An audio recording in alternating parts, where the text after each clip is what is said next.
একটা প্যাচকোট জোড়া দিয়েছিলাম, প্যাচকোটটা ভাঙতেছি, আবার প্যাচকোট টু প্যাচকোট জোড়া দিবে।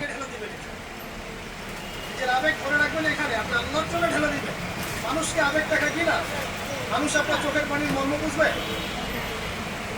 মানুষ কি মানুষের চোখের পানির মর্ম বুঝে? আপনার পিতা যদি মারা যায়, আমার কাছে এসে দোয়া চান, কান্নাকাটি করে, আমি দোয়া করতে পারবো, কিন্তু আমি কিন্তু আপনার ফিলিংসটা বুঝতে পারবো। আপনার অনুভূতি কে বুঝতে পারবেন? আল্লাহ পাক আপনার ঘাড়ের রগের চেয়ে কাছে আছে। আল্লাহ পাক ঘাড়ের রগের চেয়ে কাছে আছে।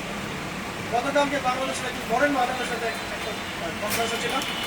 উনি বলছিলেন যে এক ব্যক্তি, এটা শোনেন, এক ব্যক্তি খুব তার শব্দ, তিনি সাহাবীদের মতো নামাজ পড়া শিখতেন। কথা বুঝতে পারছেন? সাহাবীদের মতো নামাজ শিখতেন। তো একজন বরেন আলেমের কাছে এসেছেন, এসে বলছেন যে আমাকে সাহাবীদের মতো নামাজ শিখতে হবে। তখন সেই আলেম আরেকজন আলেমের সন্ধান দিয়েছেন, তুমি তার কাছে যাও, তিনি শেখাবেন।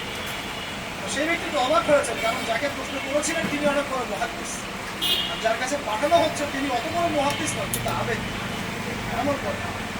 তাকে গিয়ে বলছেন উনি আমাকে পাঠিয়েছেন সাহাবী ওরা নামাজ শিখিয়ে দেন। তখন তিনি বলছেন ঠিক আছে, সুন্দর করে উজু করে আসুন, সুন্দর করে উজু করে আসুন। উজু করার সময় খালি খেয়াল রাখবা যে আমি উজু করছি শুধু আল্লাহর সন্তুষ্টি। কি খেয়াল রাখবেন? উজু করছি শুধু আল্লাহকে রাজি খুশি করার জন্য উজু করছে, আর কোনো উদ্দেশ্য নেই আমার। উজু করতে যাচ্ছে, তিনি আবার বলছেন দাঁড়াও, শুধু আল্লাহকে রাজি খুশি করার জন্য উজু করছে।